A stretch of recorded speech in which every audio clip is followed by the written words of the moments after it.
Hey everybody! In case you wondered why I say everybody these days, it's because I put these on both X and YouTube sometimes, and I don't want to address the wrong audience. But just so you know, when I say hey everybody, I'm pretty much saying hey YouTube, hey X, hope everybody's doing okay. So we finally got 11.4.7. Here's the release version, hash notes, the build, the navigation build is still very old on 2022 data, but there really aren't any. There are 0 new release notes from 11.4.6. There's still 1 new release note from 11.4.4 about automatic emergency braking. So I'm just going to do some due diligence testing, go out here and do some drives and see what changed. I don't have a whole lot of expectations for a lot of changes, but all we can do is to drive. So here we go. Unprotected left turns on 11.4.7. Let's see what we get here. All right, it is 7:50 in the morning on a Friday, so this should be kind of rush hour-ish, and for sure. Okay, we got a small gap here. If it gives me a boost, it can go for it. It can't go. Stop. Okay, gosh, it's nudging. So the creeping behavior is still there. I'm safe. I'm not uncomfortable where I am right now. This is a safe distance, but it was just that little nudge that it used when that gap was open that made me worry it was going to kind of meander out there. But now I have traffic in front of me, so it needs to just sit here because 2 cars now have the right of way. It is blue, so it waited, and let's see when that second car turns blue. It turned blue now, so even though I've got a nice gap here, this car has the right of way. I could go, or I got 2 more cars to wait on. It's going to wait on them. Very nice. And now here's a big gap, but we're going to have to wait from the right. And wide open and into the middle lane. Haha. Okay, well, I'm not going to even debate the middle lane thing. They obviously did not change that for this release. That was a nice unprotected left-hand turn. It waited, it had cross traffic. The creeping was there a little bit, which kind of feels like latency, but I'm okay with it because it did not creep to an unsafe position. Nice job on the first unprotected left turn. Let's try another one. Okay, just for grins, I'm going to try the U-turn again here. Here it is. It's got the U-turn there. Now it's kind of going back out into traffic a little bit. Look at my steering wheel way to the right. Yeah, see, it still can't do it. It has it mapped. It's got weird wanting to go to the right, almost to create a radius of turn.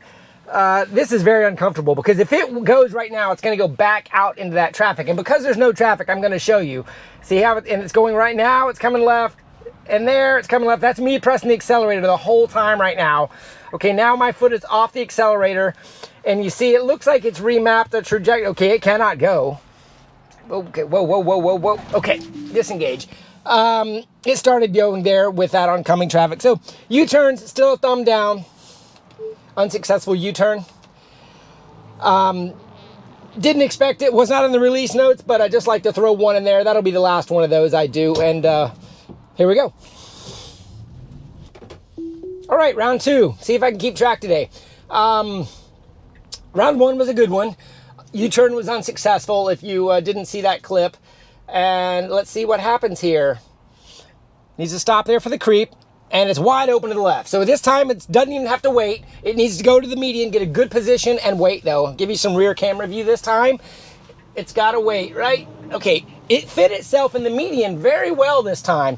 I'm liking this. Okay, now it's wide open. Let's see if it goes the middle. It should go.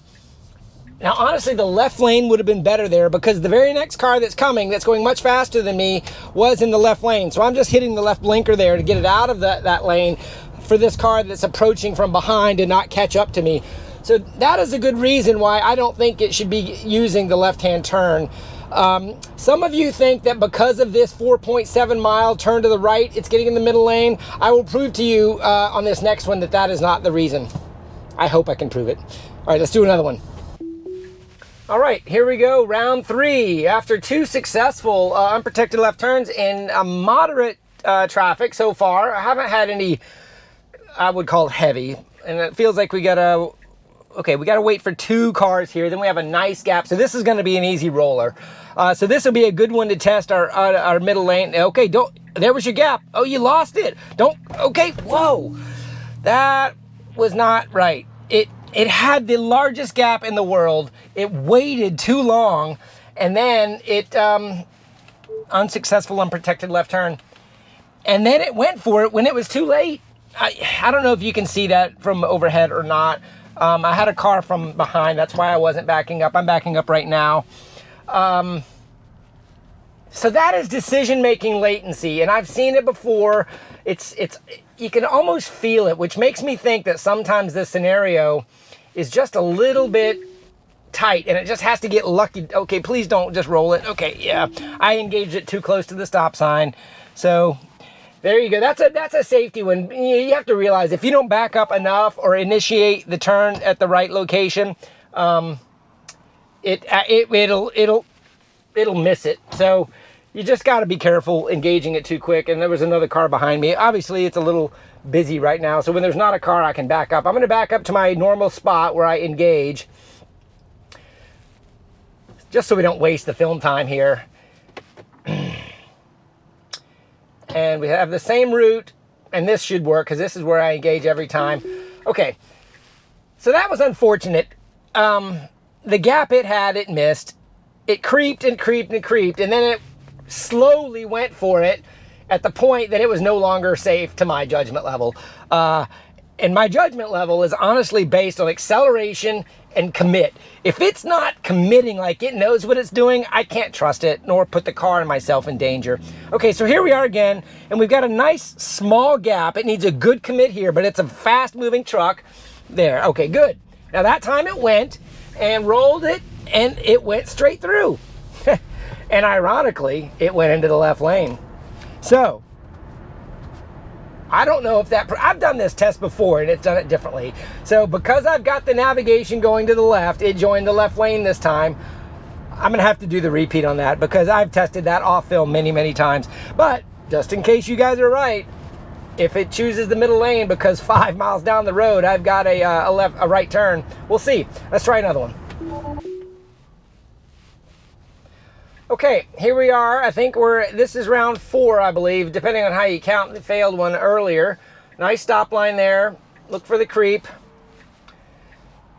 And we got a slug of traffic here, so it's going to need to wait for, yeah, this is good. This is a nice, okay, so there's no way it's going to go right now, and it should just patiently wait here. There's no creeping required. It can see enough busy traffic. The really tough ones are fast-moving cars that close the gap before the car recognizes it. And sometimes cars in what would appear to be the far left lane here or right lane going north to where the obstruction blocks it out. Okay, there's a small gap here that needs a good commit. It should go for it, and it feels like it wants to, but there was a pause and now a commit. It was a big enough gap, so now it needs to wait in the median. Okay, it cannot go. Okay, there's a bunch of traffic here, even with a car getting in the lane behind me, which blocks my view, but does not block the repeater view. And there's a good example of that. The repeater can see, I cannot. So I have to wait patiently, and there's a lot of cars coming. I am comfortably in the median. Okay, the left lane is open. So as a human, I would go for that, and the car is choosing to wait.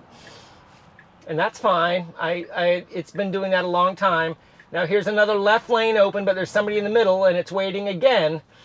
But now there's a much larger truck coming, so it's just, oh gosh. Okay. That was not safe. That truck had to go around me there. I probably should have taken over and goosed it with performance there. It decided to jump out in front of a truck. Now, a Tesla human driver could have done that just fine,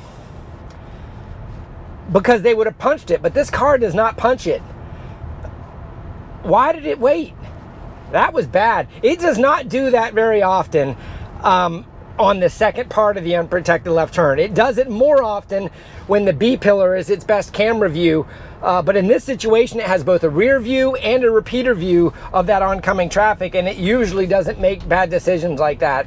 So, and of all cars to jump out in front of, a very large truck that doesn't have good braking action, that uses air brakes, you can't do that. Okay, well, that's disappointing, so we'll try another one. All right, here we go again, and feels like the traffic's a little slower right now. Maybe we got a wide open roller here. I'm not sure. I can't quite see yet, but I just don't hear any cars coming. Nope, I was wrong. There's cars. So a little bit more sparsely populated on this one, so there's a very, okay, I would go for this gap, but I would really have to commit, and if it goes, it's gonna have to commit. Okay, it waited. Oh, don't go now. See that latency right there, it started creeping again. That, like I could almost tell what it's thinking. I hate to say that, because, you know, it's not a human. Okay, there's a gap, but it can't go in front of that car. Okay, after that car, it can commit, or it needs to wait because it waited too long. Okay, oh God. Wow, okay, that's twice it waited and then committed at the wrong time. This is not good. All right, I'm gonna reverse. There's nobody behind me. I don't want to waste the film time. Okay, so it tried to jump in front of the right lane in front of a car. It missed its gap. It's not identifying the gap soon enough and applying the commit soon enough. The gaps that it's choosing are correct. It's just applying the commit way too late to safely proceed. So I don't know whether that's a something they've changed in the software or what, but that is very uncomfortable as a driver to see a gap go by and then see a slow creep and then commit right in front of a car. Okay, let's see. All right, now we got gaps that it should not think are opportunities here, which is good because that makes me think it won't even try to creep. Now there's a small one right here with a fast approaching car, and there, see, it's creeping again. Now it's going to wait. So because the car was in that far lane, it can see it sooner than when they're in the close lane. Okay, now we have a very large gap. Now we have opposing traffic in front that's going to interfere with it a little bit. Here's our gap. It should go right now. Perfect. Okay, that was good, but the gap was enormous. Now we have opposing cars again, like last time, with a truck blocking my view, but not the repeater view. So here I cannot see, but the repeater can, which is a great perspective of how the car should be able to make better decisions. I can't see, but in the repeater, it looks like the near lane is open, and it is. Now it's wide open. And I proved my point. It's in the middle lane, and the next turn is to the left. So the mystery is still out there as to why it's jumping into the middle lane. Personally, if there's a cars coming, you should get into the lane without any cars. If there's nobody coming, I don't really care which lane you get into. But if there are cars coming and the left lane is open, you should jump into the nearest lane, get to the speed of traffic, and then change lanes as appropriate. That's my personal technique. We can debate that in the comments if you want. Okay, that was a pretty easy one. It worked really well that time. The gaps worked out. Let's try another one. All right, probably getting towards the end here. Let's see how these drives work out. Lots of traffic in front. We'll see if it passes by the time I get up to the creep. Nope, lots of traffic come. Oh, actually, there's a big gap right now. So it worked out just well, whereas now it needs to go, but don't wait too long. There's a car coming. Go. Okay, it was a big enough gap. So now it needs to wait in the median. Lots of traffic coming from the right. There's a small gap. Okay, good. It did not go for that one. Now, this truck was approaching very fast. He's going a little bit over the speed limit. And what I was worried about is it was going to jump out into that lane and kind of do its slow acceleration curve. And just so everyone knows, even though the Tesla can punch it, FSDBeta never does.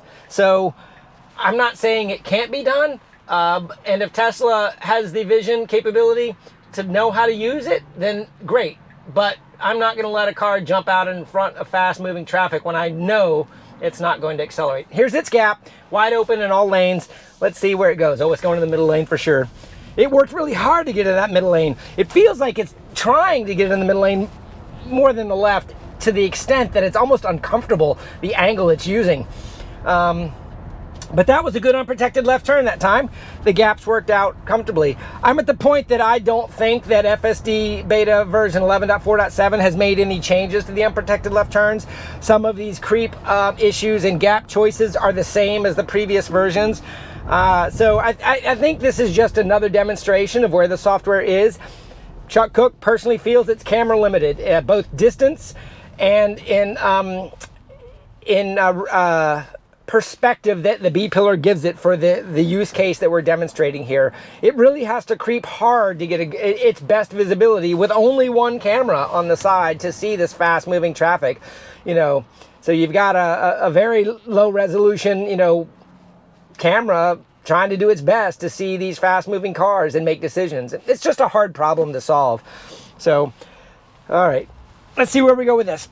Okay, I think we're going to wrap it up there. I'd like to thank everybody for watching this video. It was a long wait to 11.4.7 for us, and so far I have not done my first impressions drive. I will go out and do that now, looking for some things like the narrow roads, looking for the overpasses. If I get a chance for the double green light bug, I know a lot of people are worried about lane selection, lane creeping, or lane drift. So we'll look at those things. But unprotected left turns, at the end of it, I'm going to say no better, maybe a little bit worse, but the opportunities and probabilistic nature of this software just means, let's just call it the same. It definitely is making what felt like late decisions in gaps that were appropriate, if that makes sense. It was choosing the right gaps that I would have gone on, but it made the decision to commit too late and too slow. To be safe. And it happened both on the first lane crossing and once on the second lane crossing. Hopefully the video shows you what I was seeing. Have a great day, everybody. Leave some comments below, and we'll talk to you soon.